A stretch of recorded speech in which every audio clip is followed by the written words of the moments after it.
करणी माता की जन्म से जुड़ी कहानी। जन्म। करणी माता का जन्म 1387 ईस्वी में राजस्थान के जोधपुर क्षेत्र के सुवाप या सुवा गांव में हुआ था। उनके पिता का नाम मेहाजी चारण और माता का नाम देवलबाई था। उनका बचपन का नाम रिद्धिबाई या रिडुबाई था। कहा जाता है कि उनके जन्म से पहले ही माता के घर में दिव्य संकेत मिलने लगे थे। जन्म के समय घर में अद्भुत प्रकाश फैल गया और लोगों ने उन्हें देवी का अवतार माना।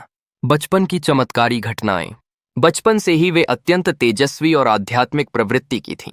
एक कथा के अनुसार उन्होंने अपनी बुआ को सर्पदंश से बचा लिया था। लोगों का विश्वास था कि वे दुर्गा का अवतार थीं। विवाह और वैराग्य।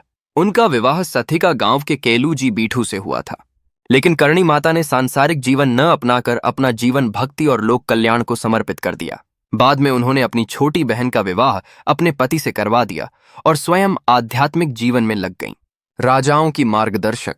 करणी माता ने बीकानेर और जोधपुर रियासतों की स्थापना में महत्वपूर्ण भूमिका निभाई। वे राजपूत राजाओं की आध्यात्मिक गुरु मानी जाती थीं। देशनोक मंदिर और चूहे। राजस्थान के करणी माता मंदिर देशनोक में हजारों चूहे रहते हैं, जिन्हें काबा कहा जाता है। मान्यता है कि ये चूहे करणी माता के भक्तों के पुनर्जन्म हैं। अंतकाल। करणी माता ने लगभग 151 वर्ष तक जीवित रहकर लोक कल्याण किया।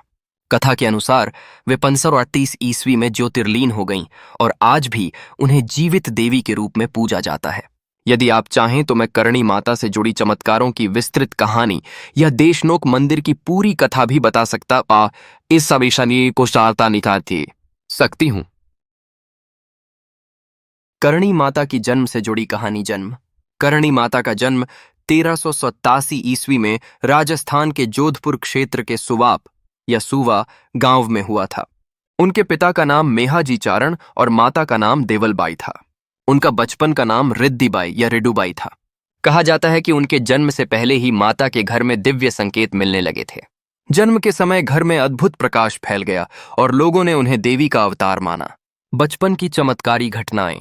बचपन से ही वे अत्यंत तेजस्वी और आध्यात्मिक प्रवृत्ति की थीं। एक कथा के अनुसार उन्होंने अपनी बुआ को सर्पदंश से बचा लिया था। लोगों का विश्वास था कि वे दुर्गा का अवतार थीं। विवाह और वैराग्य। उनका विवाह सथिका गांव के केलू जी बीठू से हुआ था। लेकिन करणी माता ने सांसारिक जीवन न अपनाकर अपना जीवन भक्ति और लोक कल्याण को समर्पित कर दिया। बाद में उन्होंने अपनी छोटी बहन का विवाह अपने पति से करवा दिया और स्वयं आध्यात्मिक जीवन में लग गईं। राजाओं की मार्गदर्शक। करणी माता ने बीकानेर और जोधपुर रियासतों की स्थापना में महत्वपूर्ण भूमिका निभाई।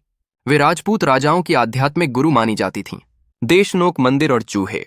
राजस्थान के करणी माता मंदिर देशनोक में हजारों चूहे रहते हैं, जिन्हें काबा कहा जाता है। मान्यता है कि ये चूहे करणी माता के भक्तों के पुनर्जन्म हैं। अंतकाल। करणी